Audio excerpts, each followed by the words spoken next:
The silence was the first thing they noticed about Jordan Hayes. In the cacophony of Northgate High's hallways, a chaotic orchestra of shouting locker slams and laughter, Jordan moved like a phantom. She was a void of sound in a world of noise. She wasn't shy, not in the trembling, avert your gaze way. Her quiet was something else entirely. It was a dense, weighted stillness, the kind of calm you find at the center of a storm. Her eyes, dark and perceptive, missed nothing. They saw the intricate social webs, the fleeting alliances, and the predators circling. And it was this very silence, this refusal to participate in their noisy world, that made her the perfect target. They mistook her stillness for weakness. They were about to learn in the harshest way possible that the most dangerous things are often the most quiet. Northgate was a town of old money and new veneers, a place where appearances were everything and reputation was currency. Northgate High was its gleaming centerpiece, a sprawling campus of manicured lawns and state-of-the-art facilities that churned out Ivy League prospects and future CEOs. It was also a shark tank, and the alpha predator was Beatrice Dawson. Beatrice was the walking, talking embodiment of Northgate's values. Her father, Franklin Dawson, was a notoriously aggressive corporate lawyer who owned half the commercial real estate in town. Beatrice inherited his ruthlessness and polished it with a high-gloss sheen of popularity. With her perfectly straightened blonde hair designer wardrobe and a smile that could curdle milk, she commanded the school's social scene with an iron fist. Her lieutenants were Jessica Pierce, a sharp-tongued gossip whose influence on social media was legendary, and Lauren Cole, a follower who basked in Beatrice's reflected glory. Jordan Hayes and her mother, Dr. Lainey Hayes, had arrived in Northgate not for its prestige but for its anonymity.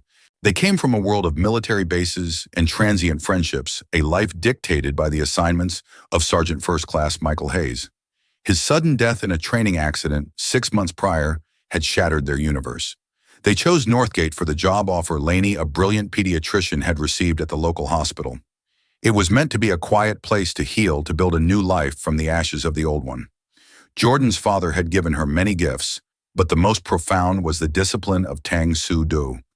It wasn't a hobby, it was a way of life.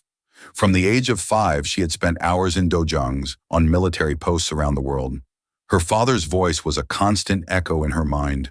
Discipline, Jordan. It's not about fighting, it's about not having to. Control yourself and you control the situation. He had drilled into her the philosophy of the art, courage, concentration, and humility. He taught her that a black belt wasn't something you wore to show off. It was a responsibility you carried to protect the weak and uphold honor. On her first day at Northgate High, Jordan felt the eyes on her immediately. She was new, she was black, in a predominantly white school, and she was quiet. To Beatrice Dawson, this was like a flashing neon sign that read, "Pray." The first strike was subtle. In AP history, the teacher, Mr. Gable, praised Jordan's insightful answer about the Peloponnesian War. As Jordan sat down, she heard Beatrice whisper loudly to Jessica behind her, "Wow, she's so articulate." The word hung in the air, dripping with condescension. Jordan's jaw tightened for a fraction of a second, but her face remained a mask of calm. She remembered her father's words, "Don't react to the bait. A reaction is what they want. It gives them power." She straightened her back and focused on the whiteboard, giving them nothing. The next day, it was in the lunch line. As Jordan reached for a carton of milk, Lauren Cole accidentally bumped into her, sending the carton tumbling. "Oh my God, I'm so sorry," Lauren said, her voice laced with fake sympathy. "I'm just so clumsy." Beatrice and Jessica, standing nearby, snickered. Jordan simply picked up the carton, grabbed a napkin to wipe the small spill, and said in a low, even voice, "It's fine." She didn't look at them. She didn't acknowledge their game. This infuriated them. Her refusal to be rattled was a direct challenge to Beatrice's authority. How could she rule the school if this new girl was immune to her? It was during this time that Jordan met Ethan Miller. Ethan was a lanky, kind-eyed boy who was more interested in his sketchbook and graphic novels than the school's social pecking order. He sat at a table near the back of the cafeteria, usually alone, and he'd seen the exchange in the lunch line. Later that day, he approached her at her locker. "Hey," he said a little awkwardly, "I'm Ethan. I saw what happened at lunch. That was not an accident." Jordan finished putting her books away before turning to him. She offered a small, almost imperceptible smile. I know. They're the worst, Ethan continued, relieved she wasn't brushing him off. Beatrice Dawson thinks she owns the place because her dad practically does. People like that are everywhere, Jordan said, her voice soft but firm. It wasn't a complaint. It was a statement of fact. Yeah, but you handled it. You didn't even flinch. Jordan shrugged, the gesture small and contained. There was nothing to handle. She looked at the sketchbook under his arm. What do you draw? The conversation shifted, and for the first time since arriving in Northgate, Jordan felt a flicker of ease. Ethan didn't see her as a target or a project. He just saw a person. They talked about art, about his dream of being a comic book illustrator, and about her love of classic literature. He didn't press her about her past, and she was grateful for it. A fragile friendship began to form a small island of solace in the shark-infested waters of Northgate High. But as Jordan's friendship with Ethan grew, so did Beatrice's resentment. In her eyes, the quiet new girl was not only defying her, but was now forming alliances. The game had to be escalated. The whispers and clumsy bumps were no longer enough. It was time to make Jordan Hayes understand who was really in control. The shift was palpable. The microaggressions evolved into a coordinated campaign of psychological warfare, orchestrated by Beatrice and executed by her loyalists. It began online. A new anonymous Instagram account, Northgate Secrets, appeared. Its first post was a candid photo of Jordan sitting alone before Ethan had joined her, with the caption, "Looks like someone's not fitting in. Lonely life. Try harder."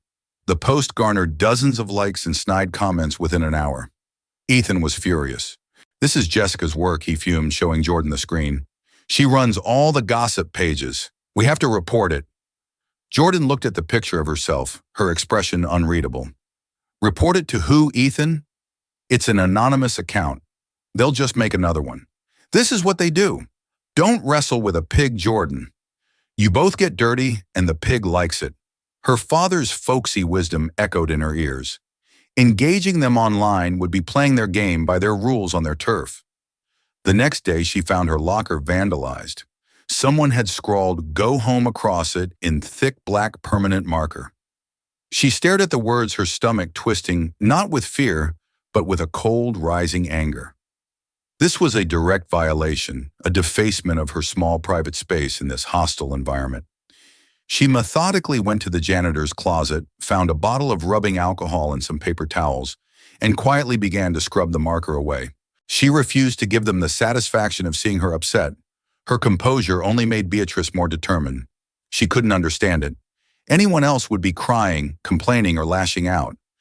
Jordan's stoicism was like a mirror reflecting Beatrice's own ugliness back at her, and she hated it. The bullying escalated from psychological to physical. A stray elbow from Jessica in a crowded hallway knocked Jordan's books from her arms, scattering them across the floor. As students stepped over them, Beatrice walked by and deliberately kicked Jordan's history textbook under a row of lockers. "Whoops," she said with a smirk. Jordan knelt, gathered her things, and used a ruler to painstakingly retrieve her textbook. Not a word, not a tear, just methodical, infuriating calm. She knew she had to follow protocol. Her father was a man of rules and order, so she made an appointment to see the principal, Mr. Thompson. He was a balding, harried man who seemed more concerned with fundraising and school board meetings than the daily lives of his students. Jordan sat opposite his large desk and calmly recounted the incidents, the online harassment, the vandalism, the physical intimidation. She named Beatrice, Jessica, and Lauren as the perpetrators. Mr. Thompson steepled his fingers, a look of profound weariness on his face. "Jordan," he began, his tone patronizing, "I understand that transitioning to a new school can be difficult. Northgate has a unique social dynamic. Are you sure you're not perhaps being a little sensitive? I was pushed and my locker was vandalized." Principal Thompson, Jordan said, her voice unwavering. "That isn't a matter of sensitivity. Yes, well, the locker is unfortunate, but it's your word against theirs on the pushing. Beatrice Dawson is an honor student. Her father, Franklin Dawson, is a major benefactor of this school. An accusation like this is very serious." The implication was clear. The Davids of the world didn't win against Goliaths here. Sometimes Mr. Thompson continued, leaning forward as if sharing a great secret. The best way to deal with these situations is to not make waves. Try to find common ground with the other students. Join a club. Show them you want to be part of the Northgate family. He was telling her to submit, to appease her bullies. Jordan stood up the chair, making a soft scraping sound on the polished floor. "Thank you for your time, sir," she said, her voice cold and formal. She walked out of his office knowing that the system, the very institution meant to protect her, was compromised. She was on her own. The official non-action from the principal was a green light for Beatrice. She now felt untouchable. The grand finale of her campaign was planned for a Friday in the most public arena of all, the cafeteria. Jordan was sitting with Ethan, the two of them sharing a quiet laugh over one of his new character sketches, when she saw them approaching. Beatrice was holding a tray laden with a sloppy Joe, a side of mashed potatoes, and a large chocolate milkshake. Jessica and Lauren flanked her like Secret Service agents. "Oh, Jordan," Beatrice cooed, her voice dripping with venomous sweetness. "I am so sorry to hear you're having such a hard time fitting in. The principal told my dad you were feeling isolated." She was standing right next to the table. Jordan didn't look up. "I'm fine, Beatrice." No, we can't have that. We need to welcome you properly." And with that, she tilted her tray. The sloppy Joe potatoes and thick cold milkshake cascaded down onto Jordan's head, matting her hair and soaking her gray sweatshirt. The cafeteria, which had been buzzing with 100 conversations, fell dead silent. Every eye was on them. Laughter started to bubble up from a few tables. Ethan shot to his feet. "What is wrong with you?" Beatrice Jordan sat perfectly still for a count of 3. The sticky, cold mess dripped down her face and neck. Then slowly she stood up. She didn't look at Beatrice. She looked at the faces around the cafeteria, the laughing, the shocked, the indifferent. She saw the social order in all its brutal clarity. With a deep, controlled breath, she turned to Ethan. "Can you grab my bag?" she asked, her voice impossibly steady. She then turned and walked out of the cafeteria past a stunned and triumphant Beatrice, leaving a trail of dripping milkshake behind her. Beatrice had expected tears shouting a desperate, messy scene. She had wanted to break Jordan. Instead, Jordan had simply left. She had refused to play her role in the drama. As Jordan walked down the empty hall towards the girls' locker room, a single hot tear traced a clean path through the chocolate on her cheek. It wasn't a tear of sadness or humiliation. It was a tear of pure, focused rage. Her father's voice was in her head again, but this time it was a different memory. A memory from when she was 12, frustrated with a form she couldn't master. "It's okay to be angry, Jordan," he had told her, adjusting her stance. "Anger is an energy. Don't let it control you. Channel it, focus it, turn it from a fire that burns you into a forge that strengthens you." The system had failed. Her patience had been exhausted. The campaign of cruelty had reached its peak. Beatrice Dawson had mistaken discipline for passivity for the last time. The weekend descended upon the Hayes household not as a reprieve, but as a period of intense, simmering focus. The dripping milkshake and gales of laughter from the cafeteria had been the final humiliation. Jordan's patience, a reservoir deep and vast, had finally run dry. She retreated to the one place where her grief and rage could be given form and function, in the garage. Her father had converted the single-car space into a dojang, a sacred training hall. The air was thick with the scent of old leather from the heavy bag that hung from a ceiling beam, its surface scarred with a decade of strikes. Worn blue mats covered the concrete floor, and on a simple wooden rack rested her father's old training equipment, including a set of eskrima sticks he had been teaching her to use. This was her forge. For hours, Jordan moved through her forms, the intricate sequences of block strikes and kicks known as hyungs. Each movement was a word in a silent, violent prayer. She was no longer just practicing. She was sharpening a weapon. Her breath punctuated the silence, her kahaps. The sharp, explosive shouts that accompanied her strikes were not for power, but for release. Each one was a cry of frustration, a purging of the weakness she felt when she had walked away, covered in food and shame. The punching bag swung and shuddered under a relentless assault of roundhouse kicks and spinning back fists, each impact a blow against the sneering faces of her tormentors.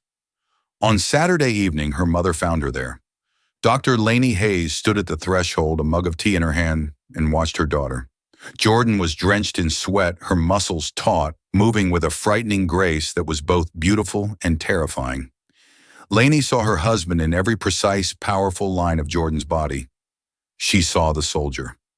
"I called Principal Thompson's office yesterday," Lainey said softly, making her presence known. "Left a message. No one has called me back." Jordan finished her form with a final sharp block, her breathing heavy but controlled. "They won't," she said, not turning around. "He already told me what he thinks. He told me to fit in. The sweatshirt you were wearing, it was ruined," Lainey stated, walking further into the garage. "It wasn't just an accident, was it?" Lainey set the mug down on a workbench. "Your father taught you this art to build your spirit, to give you the confidence to walk away. He wanted it to be your shield, Jordan, not your sword." Jordan finally turned to face her mother. Her eyes, usually so calm and deep, were blazing with a fire that hadn't been there before. "My shield is broken," she said, her voice low and strained. "He also taught me that a shield is useless if you let people hammer on it until it falls apart. He taught me that honor means standing up for yourself when no one else will. The school won't." "What am I supposed to do, Mom? Let them chip away at me piece by piece until there's nothing left. Is that what he would have wanted?" She gestured around the garage at the legacy of her father's discipline. "He told me anger is an energy. Don't let it control you," he said. "Channel it, focus it, turn it from a fire that burns you into a forge that strengthens you. Right now I feel very, very strong." Lainey looked at the fierce, unyielding determination in her daughter's face, a mirror of the man she had loved and lost. A profound sadness settled in her heart. She knew there was no stopping this. The confrontation was coming. "I will not tell you to be a victim, Jordan," she said, her voice heavy. "I will never tell you that. But I am asking you to be smart. These people, the Dawsons, they are powerful and vindictive. A physical fight, it will give them exactly the ammunition they need to destroy you in ways you can't even imagine. Please be smart." "It's not about fighting them," Jordan replied, the fire in her eyes banking into cold, hard coals. "It's about ending it." On Monday morning, Jordan Hayes walked into Northgate High as a different person. The passive, observant quiet had been replaced by a dense, predatory stillness. Her silence was no longer a shield, it was a coiled threat. She walked the halls with her head held high, her gaze sweeping, direct, and unnervingly calm. When her eyes met those of other students, they looked away. The atmosphere around her crackled with a new and potent energy. Beatrice, Jessica, and Lauren felt it most acutely. They had expected a ghost, a girl so broken she would be functionally invisible. Instead, they were met with a presence that felt dangerous. Jordan's complete lack of fear was more than just defiance. It was a challenge.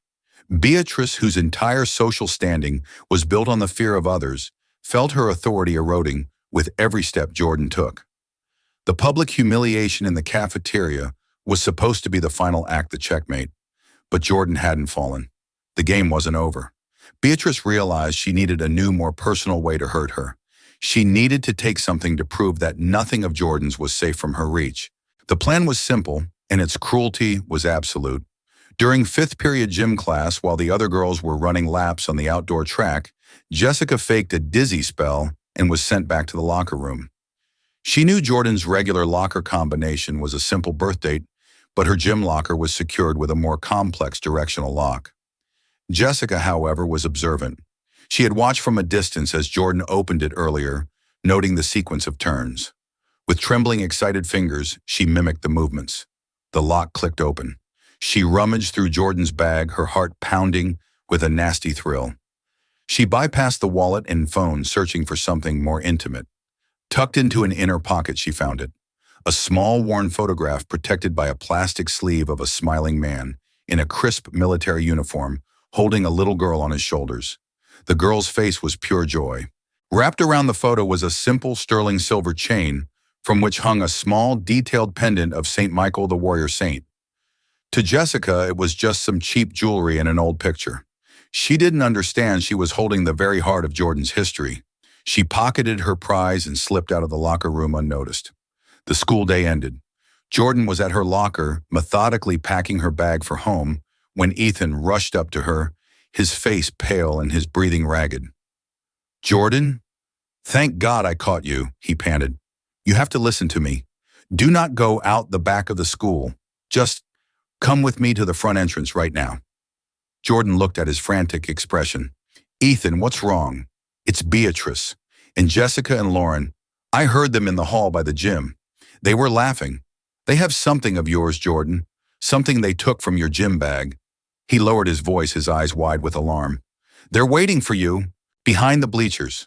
They said they want to give it back to you." "It's a trap, Jordan, please." A cold fist closed around Jordan's heart. There was only one thing of value she kept in that bag. The photo, the pendant, the last tangible pieces of her father. The world around her seemed to tilt on its axis. The distant chatter of students, the slamming of lockers, it all faded into a dull, meaningless roar. In its place was a sharp, piercing silence. "Jordan, please," Ethan begged, grabbing her arm. "Whatever it is, it's not worth it. We can tell your mom, we can go to the police." Jordan gently removed his hand from her arm. The pain in her eyes was momentarily so raw, so deep that Ethan flinched.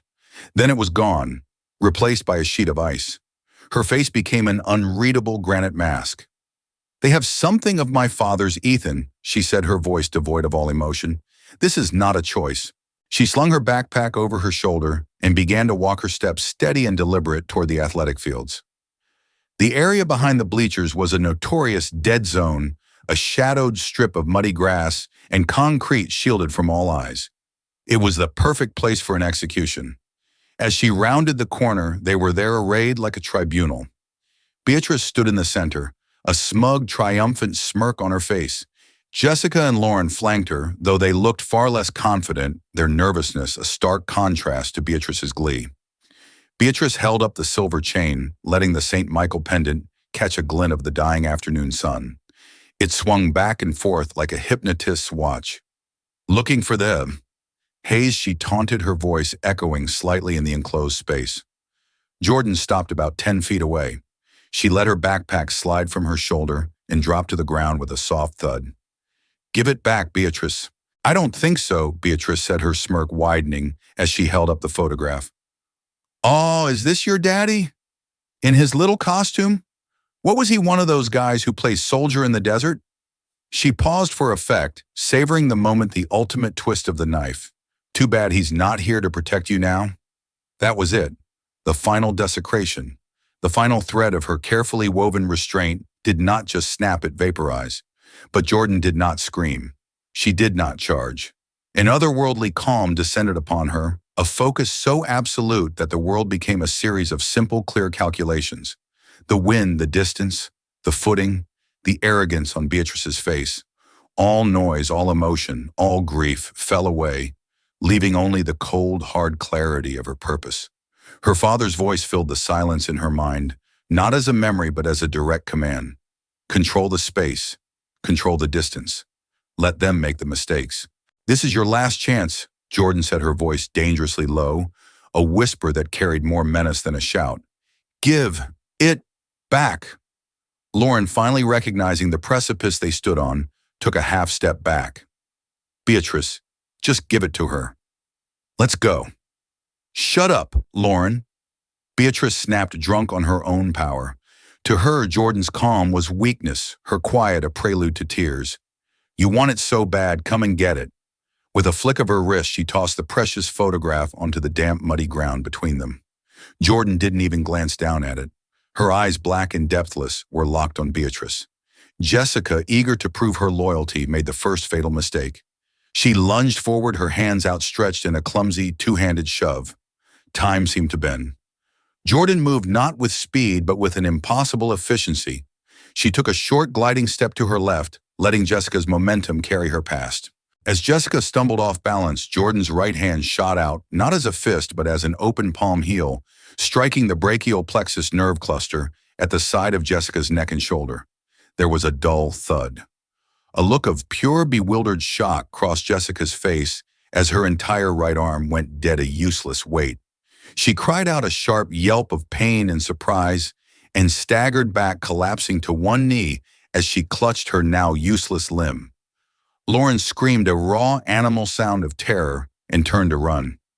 Jordan took 2 quick, economical steps, not to chase her down, but simply to close the distance. She didn't strike. As Lauren scrambled away, Jordan executed a flawless ashi barai, a low-foot sweep. It looked effortless. Lauren's feet were simply no longer beneath her.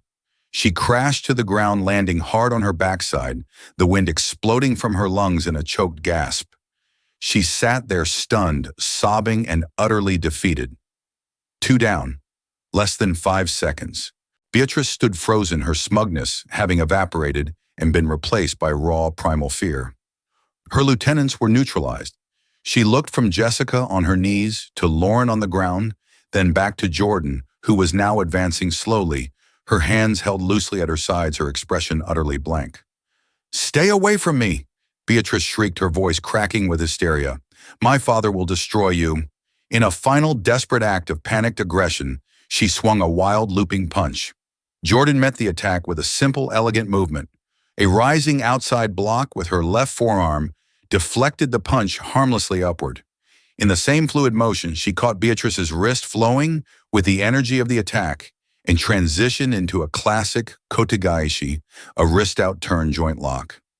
She twisted Beatrice's hand outward and downward, putting unbearable pressure on the wrist, elbow, and shoulder. Beatrice screamed a piercing shriek of pain and helplessness as her balance was broken and her fingers were involuntarily forced to uncurl. The silver pendant dropped from her nerveless grasp. With a speed that defied belief, Jordan's free hand shot out and snatched the chain from midair before it could touch the dirt.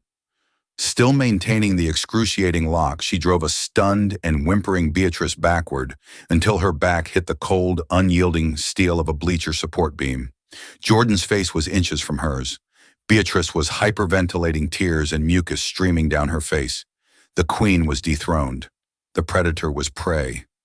"You and your friends will never speak to me again," Jordan whispered, her voice like chips of ice. "You will never look at me again. You will never touch my things again. This is over." Do you understand? All Beatrice could do was sob and nod, a broken, blubbering mess. Jordan released the lock, shoving her away with a final gesture of contempt. Beatrice slid down the beam and crumpled to the ground. Jordan took a deep, shuddering breath. She bent down, her movements still precise, and retrieved the dirt-stained photograph of her father. She carefully wiped the mud away on the clean part of her jeans. Pendant and photo now safe in her pocket, she shouldered her backpack, gave one last dismissive look at the 3 girls weeping on the ground, and turned to leave the battlefield. As she stepped out from the shadows of the bleachers and into the fading light, she saw him. Ethan stood there, his phone clutched in a white-knuckled grip at his side, his face a mask of pure, unadulterated awe. He had seen everything. The silence that descended behind the bleachers was a vacuum, pulling all the sound and fury of the last 30 seconds into a dense, ringing void. The only noises were the ragged, hitching sobs of Beatrice and Lauren and Jessica's pained whimpers as she cradled her numb arm. Jordan stood over them, her chest heaving not from exertion, but from the colossal effort of keeping a lifetime of training compressed into a few precise, non-lethal movements. The world, which had slowed to a crawl, now rushed back in a dizzying wave of sensation, the scent of damp earth, the chill of the steel beams, the distant shout from a lingering soccer practice. In her palm, the St. Michael pendant felt both impossibly heavy and blessedly solid. She carefully wiped the grime from the photo of her father with the hem of her sleeve, her fingers trembling now that the icy calm was beginning to recede. The adrenaline that had sharpened her senses into razors was ebbing away, leaving behind a deep, bone-weary exhaustion. "Jordan?" She looked up. Ethan was standing at the edge of the bleachers, his phone still held loosely in his hand, its screen dark. His face was a battlefield of conflicting emotions, all fear, and a dawning, horrified understanding of the consequences. I saw," he stammered, taking a hesitant step forward. "You were incredible. But Jordan, this is Beatrice Dawson, her father. I know who she is," Jordan said, her voice raspy. She tucked the pendant and photograph into the safety of her zippered pocket. The fight was over, but she knew with a certainty that chilled her to the core that the battle had just begun. She hoisted her backpack onto her shoulder, the familiar weight a small comfort. "Let's just go," she murmured, turning away from the wreckage of Northgate High's social elite without a backward glance. The following week was a masterclass in surrealism. The story of the fight spread through the school's digital and social veins like a new highly contagious virus. The truth, however, was quickly mutated by rumor and exaggeration. In one version, Jordan had used arcane martial arts to disable 3 football players who were harassing Beatrice. In another, she had broken Jessica's arm with a single devastating punch. The myth became more potent than the reality. Jordan Hayes was no longer the quiet new girl. She was a legend, a specter, a force to be reckoned with. The change in the school's atmosphere was immediate. Students who had once looked through her now stared with a mixture of fear and grudging respect. Hallways parted for her. The usual cacophony seemed to quieten whenever she passed. It was a strange, uncomfortable pedestal, and she hated it. She hadn't wanted fear or fame. She had wanted peace. Beatrice, Jessica, and Lauren returned to school 2 days later, not as conquering heroes returning from a brief illness, but as defeated soldiers slinking back from a lost war. Their power had been based on an illusion of untouchability, and Jordan had shattered it. They moved in a tight, silent cluster, their eyes downcast, flinching at loud noises. Their public humiliation was a punishment more severe than any physical blow. That Friday evening, as Jordan was helping her mother prepare dinner, Dr. Hayes paused, her hands still. "Things have been quiet at school, honey," she asked, her tone light, but her eyes searching. Jordan nodded, chopping vegetables with methodical precision. "They leave me alone now." "I'm glad," Lainey said, though her expression was laced with concern. "But people like the Dawsons, they don't just accept defeat. Their pride is a dangerous thing." "Be careful, Jordan. This isn't over." Her mother's words proved prophetic. The summons came the following Tuesday, delivered by a nervous-looking student aide during third-period chemistry. Jordan Hayes and her legal guardian are requested in Principal Thompson's office at 2:30 p.m. A cold dread pooled in Jordan's stomach. This was it. This was the counterattack. As she and her mother walked down the long, empty corridor toward the administrative wing, the school felt different, the silence less respectful and more ominous. When they opened the door to Principal Thompson's office, they understood why. It was an ambush. Seated in the plush chairs opposite the principal's imposing desk were Beatrice Dawson and her father Franklin. The man was exactly as imposing as Ethan had described. Dressed in a razor-sharp charcoal suit, he exuded an aura of such predatory confidence that he seemed to suck the very light out of the room. He was a shark, and this office was his tank. Beatrice sat beside him, transformed. Gone was the defeated bully. In her place was a fragile, trembling victim, her eyes red-rimmed and her posture conveying utter terror. It was a masterful, sickening performance. Principal Thompson, for his part, looked like a man already halfway to a heart attack. He wrung his hands, his face pale and glistening, with a thin sheen of sweat. "Dr. Hayes, Jordan," he began, his voice strained and weak. "Thank you for coming. Mr. Dawson has, brought a very serious matter to my attention." Franklin Dawson cut him off with a dismissive wave of his hand. "Let's dispense with the pleasantries." Thompson, he boomed, his voice a low, powerful baritone that commanded immediate attention. He fixed his cold gray eyes on Jordan, and she felt a primal urge to shrink back. "This is not a matter. This is a criminal assault. Last week, without any provocation, this girl," he said the word with a chilling mixture of contempt and disgust, "viciously attacked my daughter and her 2 friends. Dr. Hayes bristled, but her voice remained level. "That's a very serious accusation, Mr. Dawson, and one that differs significantly from what my daughter told me. She informed me that for months your daughter and her friends have systematically bullied her, culminating in them stealing a personal memento and physically cornering her." A lie. Dawson slammed a hand down on the armrest of his chair, making Principal Thompson jump. "An outrageous and pathetic lie. My daughter is a straight-A student, a volunteer, a respected member of this community. Yours is a violent, unstable delinquent who has brought her street-fighting mentality to a civilized school. I have sworn statements from Beatrice, Jessica, and Lauren. All 3 of them tell the exact same story. Your daughter, in a fit of rage, ambushed them from behind and attacked them like a wild animal." He gestured to Beatrice, who produced a tearful, quiet line on cue. She just came out of nowhere. she whispered, her voice cracking. We were just talking, and she started screaming. Her eyes were crazy. Dawson let his daughter's performance hang in the air before producing a thick folder from his briefcase and throwing it onto the principal's desk. The heavy thud echoed in the silent room. It was the sound of truth being crushed under the weight of influence. This is a formal complaint. I am demanding her immediate and permanent expulsion. Furthermore, he leaned forward, his voice dropping to a conspiratorial, threatening growl. I've already spoken with my legal team. We know you're new here, doctor. We know your position at the hospital is probationary. If the school does not press charges for this assault, we will file a civil suit that will bankrupt you. We will subpoena your employment records. We will challenge your medical license. We will ensure that your daughter's name is so thoroughly blackened that no college in this country will even look at her application. We will ruin you. You will lose your job, your house, and your future. Is that clear? The sheer, unadulterated venom of his threat was breathtaking. This wasn't about justice. It was about annihilation. He was twisting her act of self-defense into a monstrous crime, using his power not as a shield, but as a club to beat them into submission. Jordan sat frozen, the blood roaring in her ears. The memory of the fight, her control, her restraint, her adherence to her father's code, clashed violently with the hideous fiction being painted by this man. It was a profound, dizzying form of gaslighting. Principal Thompson, completely intimidated, turned to her. His eyes held no curiosity, only a desperate plea for her to confess and make this all go away. Jordan, is this true? Did you attack them? Jordan looked at the faces in the room, Dawson's filled with triumphant malice, Beatrice's a mask of false innocence, Thompson's weak and compromised.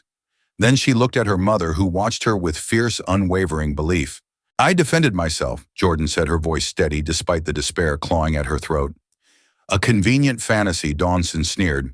Where is your proof? It's 3 distinguished young ladies against 1 troubled, violent transfer student. Who are they going to believe, Jordan? The daughter of the man who funded their new library, or you?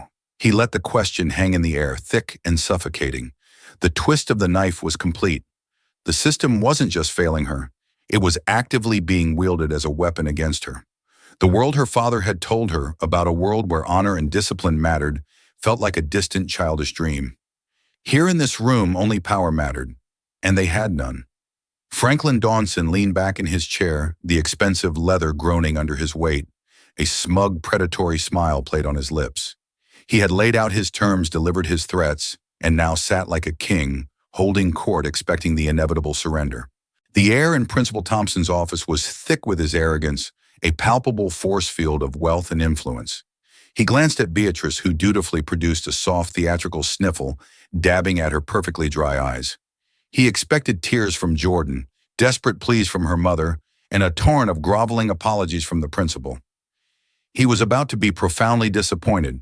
Dr. Lainey Hayes rose from her chair, her movement not aggressive, but deliberate and imbued with a quiet authority that seemed to suck the air out of Dawson's self-satisfied bubble. As a pediatrician, she had faced down fear, grief, and hysteria with unshakable calm. A corporate bully, however powerful, was just another case of an overgrown, overprivileged child having a tantrum. Mr. Dawson, she began, her voice crisp and clear, cutting through the tension. You speak of proof. You have presented a narrative built on the coerced testimony of 3 frightened teenagers. You claim it is their word against my daughters. You are mistaken. Dawson's smile faltered, replaced by a flicker of annoyance. I'm not mistaken about anything, doctor. Your daughter is a violent delinquent, and this meeting is over when you accept the terms of her expulsion. My daughter, Dr. Hayes, continued, her gaze as sharp as a scalpel, is the only person in this room who has told the truth. And she is not the only one. She turned her head slightly and looked toward the closed office door. Ethan, you can come in now. The doorknob turned. The door swung open to reveal Ethan Miller, his lanky frame silhouetted in the hallway. Beside him stood his father, a mild-mannered accountant, in a rumpled suit, looking terrified but resolute. Ethan's face was pale, but his eyes were fixed with purpose. In his hand, he held his cell phone like a holy relic. What is the meaning of this? Dawson boomed, his voice regaining its bluster as he rose partially from his seat. "Who is this boy Thompson? Control your school?" Beatrice's face underwent a dramatic transformation. The mask of victimhood dissolved, replaced by the unmistakable pallor of pure panic. Her eyes darted from Ethan to her father, her carefully constructed lie beginning to crumble around her. "This Dr. Hayes," announced her voice ringing with conviction, "is Jordan's proof." Ethan stepped forward, his father placing a steadying hand on his shoulder. "Mr. Dawson, Sir Ethan," began, his voice trembling slightly but gaining strength with every word. "I saw what happened. I was worried about Jordan because I heard you, I mean your daughter and her friends, planning to corner her. I followed them. When I heard Beatrice start yelling, I took out my phone. I started recording. A silence so profound it felt like a physical weight fell upon the room. Franklin Dawson stared at the phone in Ethan's hand as if it were a venomous snake. His face, usually a healthy, commanding pink, began to turn a deep mottled red. "This is an outrage," he sputtered, lunging for the only defense he could grasp. "You can't, that's an illegal recording of a minor. It's inadmissible. It's a crime." It was Mr. Miller's turn to speak, his voice surprisingly firm. "Actually, Mr. Dawson, I took the liberty of checking with my cousin who practices law. In our state, we have what's called one-party consent. Since my son was present and recording a confrontation unfolding in a public space where no reasonable expectation of privacy exists, the recording is perfectly legal and admissible as evidence." Ethan, bolstered by his father's words, stepped forward and placed the phone on the polished surface of the principal's desk. He pressed play. The first sound was the ambient noise of the athletic field, and then Beatrice's voice, sharp and dripping with malice, filled the sterile office. "Is this your daddy? Was he one of those guys who plays soldier? Too bad he's not here to protect you now." Dr. Hayes' hand resting on Jordan's shoulder clenched for a single fleeting second. A flash of pure primal fury crossed her face before being suppressed by her iron-willed composure. Principal Thompson visibly recoiled, his face slack with horror. The cruelty was so much worse than he had imagined. This wasn't bullying. It was psychological torture. The recording continued. They heard Jessica's charge, not the sound of a brutal ambush, but a clumsy telegraphed shove. They heard the quick shuffle of feet, a dull thud, and Jessica's surprised cry of pain. They heard Lauren's scream of panic, followed by the swift, dull impact of the leg sweep. Then Beatrice's own voice, high and shrieking, filled with fear, not righteous indignation. Finally, they heard Jordan's voice. It was shockingly quiet, a low whisper that was somehow more terrifying than any shout. "This is over. Do you understand?" Ethan stopped the recording. The silence that rushed back in was damning. The audio had painted a picture not of a wild, aggressive assault, but of a controlled, precise, and deeply reluctant act of self-defense against a vicious, calculated provocation. Franklin Dawson was on his feet now, his face a mask of purple rage. His entire case, his entire leverage had been obliterated. He looked at his daughter, who was now sobbing for real, her face buried in her hands, not out of fear of Jordan, but of him. This changes things." Principal Thompson stammered, his gaze shifting from the phone to Mr. Dawson. For the first time, he wasn't looking at a benefactor. He was looking at the father of a cruel bully and a man who had just tried to perpetrate a massive fraud upon his school. "Indeed it does, Dr. Hayes," said her voice like ice. "It seems, Mr. Dawson, that we are the ones with a basis for a lawsuit. A lawsuit for the physical assault on my daughter, for the months of documented harassment that this school knowingly ignored, and for your own malicious attempt to file a false police report and blackmail a minor. I wonder how that will look for your law firm's reputation." The threat was not yelled. It was delivered with the cold precision of a surgeon. For Franklin Dawson, a man whose entire life was a crescendo of shouted commands and slammed fists, this quiet intellectual dismantling was more than he could bear. His meticulously crafted world of control shattered, and the tyrant beneath was unleashed. "You will do nothing," he roared, his voice shaking the very windows of the office. He jabbed a finger, first at Dr. Hayes, then at the principal. "I will bury you. I will sue this school into the ground. I'll have your medical license revoked, and you," he whirled on the Millers, "I'll have the IRS audit every penny you've ever made for the last 20 years. His tantrum was epic, a volcanic eruption of threats and spittle-flecked rage. He was no longer a powerful lawyer. He was a cornered animal. Outside the office, several teachers and secretaries drawn by the commotion had gathered. Among them was Mrs. Albright, Jordan's history teacher. She watched with wide, horrified eyes as the man who funded the science wing threatened to destroy the lives of a respected doctor, a decent family, and a student she knew was exceptional. Shaking with anger, she discreetly pulled out her phone and sent a text message to her friend at the Northgate Chronicle. "You are not going to believe what is happening at the high school right now. Franklin Dawson is having a full-blown meltdown. You need to get down here." The first domino had fallen, the rest would follow in rapid succession. The karma that came for Beatrice, Jessica, and Lauren was not physical but social, which to them was a fate worse than death. The audio from Ethan's phone, inevitably leaked by someone who'd heard the commotion, became the most viral piece of media in Northgate High's history. The vicious taunt about Jordan's father sealed their fate. Beatrice's throne of popularity built on fear crumbled overnight. When she walked down the hall, the sea of students no longer parted for her. Instead, they stared with open contempt. Former friends turned their backs, whispering insults just loud enough for her to hear. Her isolation was absolute. Faced with suspension and being branded as liars and accomplices to cruelty, Jessica and Lauren gave detailed self-serving confessions to the administration, throwing Beatrice under the bus to save themselves. The school board, facing the undeniable evidence and the looming very credible lawsuit from Dr. Hayes, acted with swift and merciless self-preservation. They publicly censured Principal Thompson for his inaction, issued a formal apology to the Hayes family, and suspended the three girls indefinitely.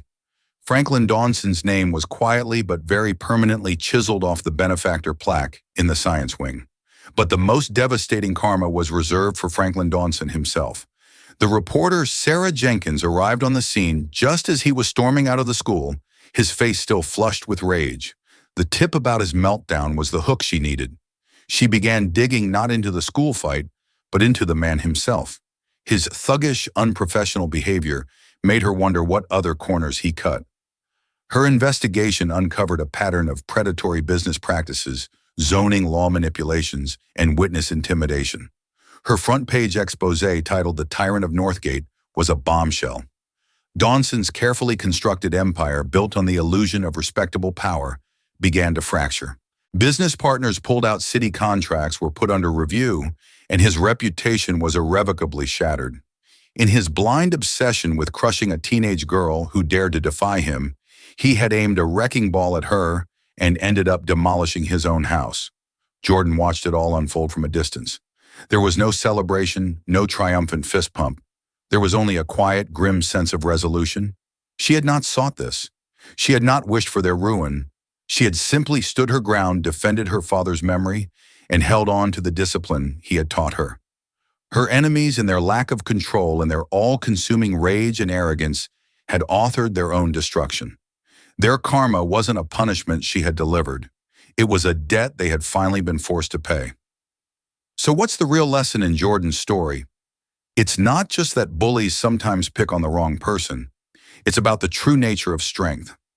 Strength isn't aggression. It's not about who can shout the loudest or hit the hardest. True strength is discipline. It's the quiet confidence that comes from knowing who you are and what you stand for. It's the courage to remain calm when the world is screaming at you, and the wisdom to act decisively only when you must. Jordan's victory wasn't in that brief, brutal confrontation behind the bleachers. Her victory came from honoring her father's teachings and refusing to become the monster she was fighting. The karma that came for the Dawsons wasn't supernatural. It was the direct result of their own arrogance, cruelty, and corruption being exposed to the light. Their downfall was a house of cards, and Jordan's integrity was the gust of wind that brought it all down. What do you think? Did Beatrice and her father get what they deserved? Let us know your thoughts in the comments below. If this story resonated with you, please hit that like button, share it with someone who needs to hear it, and make sure you subscribe to our channel for more true life stories of justice and resilience. Thank you for listening.